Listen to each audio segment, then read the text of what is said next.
Assalamualaikum warahmatullahi wabarakatuh. Kembali lagi dengan saya Zahra Aulia dari Prodi Manajemen Pajak dengan NIM 2423333. Di sini saya akan menyampaikan materi tentang komunikasi telepon dan komunikasi media massa perpajakan. Yang pertama yaitu komunikasi telepon. Komunikasi telepon adalah bentuk interaksi verbal melalui telepon antara wajib pajak dan otoritas pajak. Contohnya itu seperti layanan kering pajak dengan nomor 1500200. Karakteristik pada komunikasi telepon ini yang pertama, interaktif dan real time, fleksibel dan hemat waktu, serta bergantung pada kejelasan suara dan jaringan. Ada juga di sini manfaat komunikasi telepon dalam perpajakan. Yang pertama, respon cepat terhadap pertanyaan pajak, efisiensi waktu dan biaya bagi wajib pajak dan otoritas pajak, privasi lebih terjaga dalam konsultasi pajak, dan memudahkan klarifikasi kebijakan pajak secara langsung.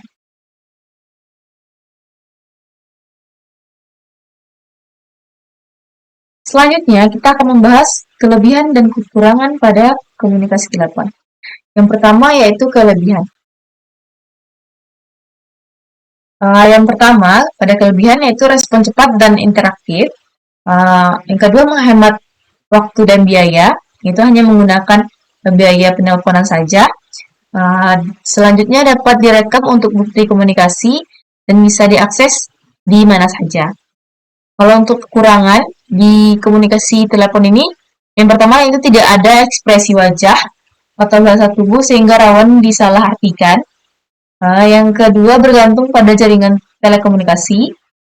Yang ketiga itu tidak semua panggilan terdokumentasi dengan baik dan bisa terbatas jika wajib pajak tidak memiliki nomor kontak DJP. Selanjutnya yaitu kita akan membahas tentang komunikasi massa atau media massa.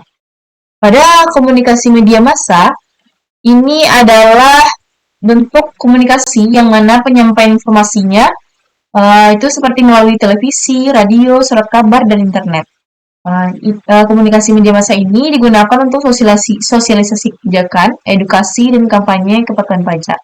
Karakteristiknya yang pertama itu bersifat satu arah, yang kedua menjangkau audiens luas, yang ketiga bergantung pada kualitas konten.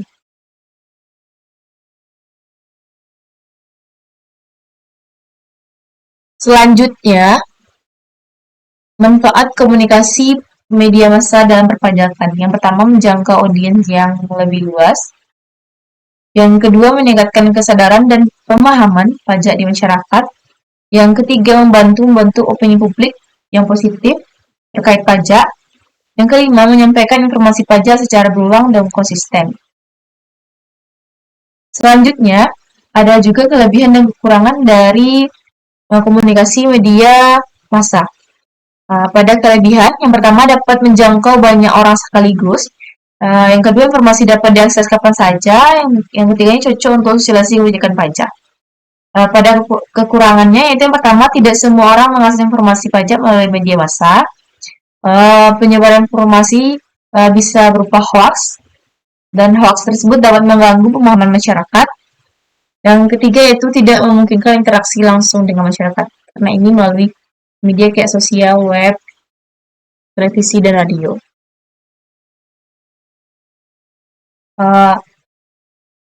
Untuk mengoptimalkan pada kedua komunikasi di atas, ada juga strategi yang dapat dilakukan pada komunikasi perpajakan. Yang pertama, mengkombinasikan komunikasi telepon dan media massa untuk hasil maksimal.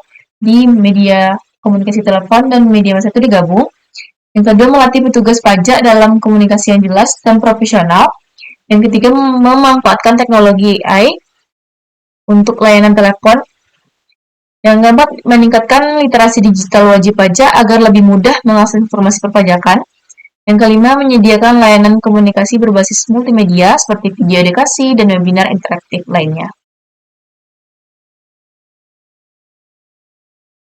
Mungkin itu saja yang dapat saya sampaikan pada materi komunikasi telepon dan komunikasi media massa kali ini. Sekian dari saya Zara Aulia, pamit undur diri. Wassalamualaikum warahmatullahi wabarakatuh.